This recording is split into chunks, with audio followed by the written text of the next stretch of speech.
and welcome to Epiphytic Cacti.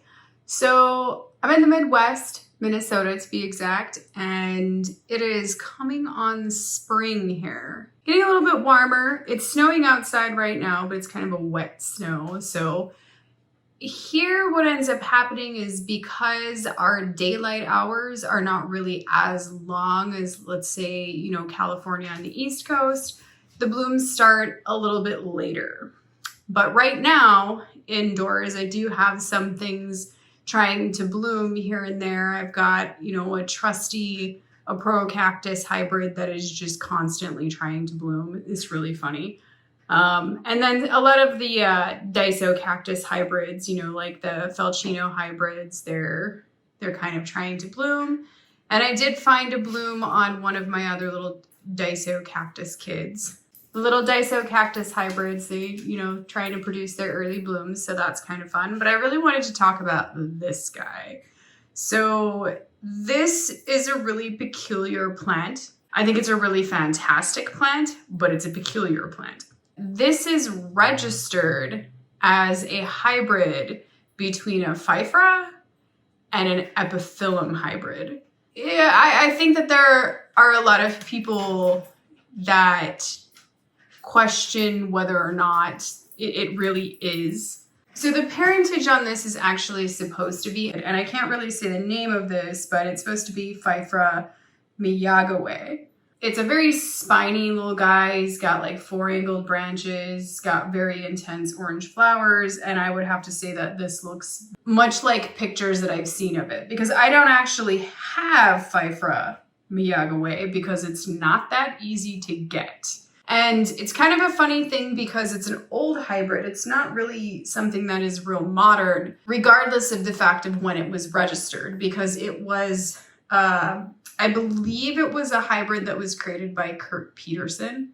The mother plant is supposed to be Pfeiffera miyagawa, and the father plant is supposed to be, I believe it's Frühlingsgold, which is an Epiphyllum hybrid. And again, I think that it's, as time goes on and as I kind of collect more and more plants and I see some of the interesting things that some of them can do, namely how some of them will self-pollinate, how hard it could be to be completely sure that what you pollinated the mother plant with was completely accurate if you don't take like really crazy precautions to protect it, because you never really know, right?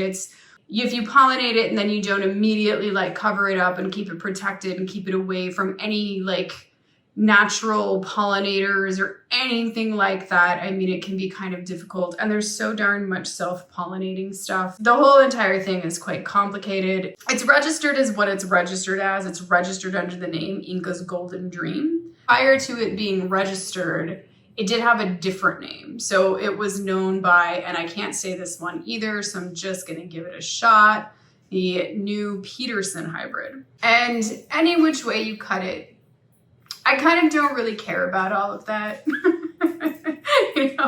I'm saying all of that just because they're like things that I know about the plant. So, it's kind of one of those things. But I mean, having said all of that, really and truly, I don't care. I really and truly just like the plant. I have a really serious thing for orange cactus flowers.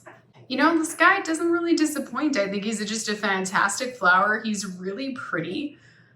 Is a fast grower.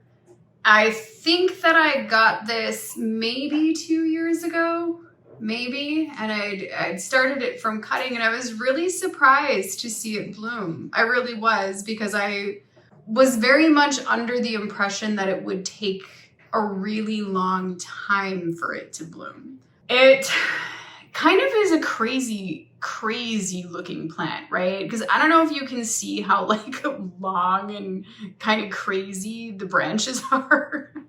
Normal growth pattern seems very strongly to be 3 angled branches with a lot of spines, and they just kind of keep growing out of the ends of those branches. Like at first they kind of stick up straight and poke out all over the place, and then they just, as they get longer and longer, the plant starts to have more of a pendant style habit. It's really a beautiful plant though. I mean, if you like kind of crazy wild ones, like I like the crazy wild ones. You can tell from some of the things that are in the background sometimes that I don't really like my plants to be like all prim and proper and like everything in its place. I kind of like them to be real crazy. And I imagine that's why I kind of like epiphytic cacti so much, is because they're they're not the most proper growing plant. Let's zoom in here and get a close look at these amazing little buds. And again, to me, they just totally look like Pfeiffera buds. They really do. You can see like at the base sort of how that is just really, you know, really furry. It's like a Pfeiffera to me. I really like these little buds though, because they come out all weird and tiny like this. And then they get this little strange like red end.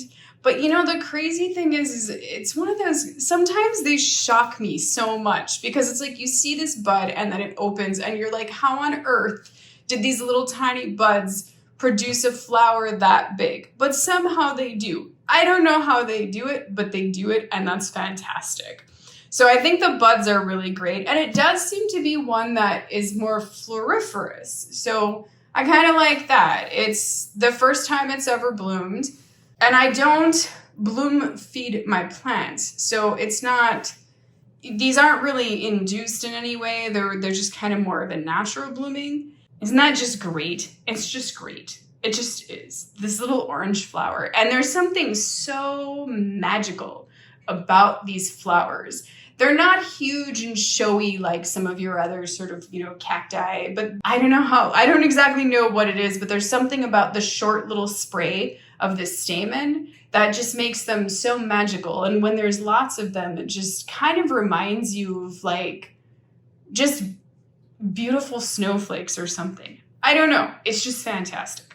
Here you can see this is kind of curious, because these flowers do last a little bit longer than one would expect.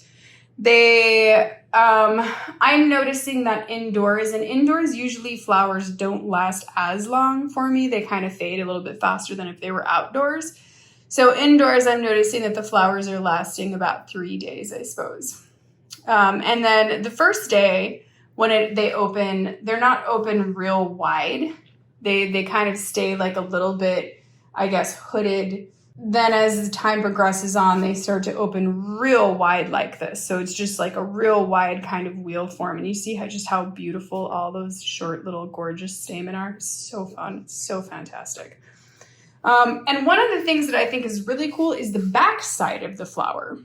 So, I mean, here you can kind of see the back side of the flower. And honestly, right now, it's not as great as it has been. I think that when it's a little bit more hooded, the back side of the flower is really, really pretty. But you can see like at the very edges of these back petals here, you can see that little bit of like the darker sort of reddish or darker orangish color that you see in the bud, you know, ends up on these back petals, and it gives it such a pretty appearance. There he's looking all wild and crazy. So beautiful. Really just so beautiful. So here you can see these branches too. You know, this one that I have a hold of here, it's a 3-angled branch, and most of them do look like that. Sometimes they get these scalloped, kind of the scalloped edges like this branch has. You know, you can see how he's got like the real scalloped, kind of the deeper scalloped edges. And there is a bud that's going over, or a flower that's going over. He's kind of wilting, but even as they wilt, they're really pretty. And it's actually a little bit bigger than I thought. I didn't really think that they would be quite this big, but they are. There you can see these spines, you know, they're real prominent. They're real dangerous, and they hurt. These are really kind of pokey spines. They're stiff. And there's a lot of them. It's really, every aerial has them. It's really just kind of covered with them. So it's a little bit of a hard plant to handle if you're not, you know, if you have problems with the spines, this may not be the one for you. But if you like wild, crazy, and small orange flowers, this is a great plant to have. I also have a couple of other ones of these that I have ordered in the past from Cacti and Hage, and I'm really excited about those ones too. I'm actually kind of excited to see when those bloom. They're very young, but I'm excited to see when those bloom, if they do look just like this. Because I have noticed that there does seem to be, and this could just be from growing in a different region, but the plant form does seem to be ever so slightly different. So we'll kind of see, you know, hopefully someday those bloom and I kind of get to see the comparison here. But I hope that you've enjoyed this Pfeiffera hybrid known as Inca's Golden Dream. Thank you for watching and happy cacti growing.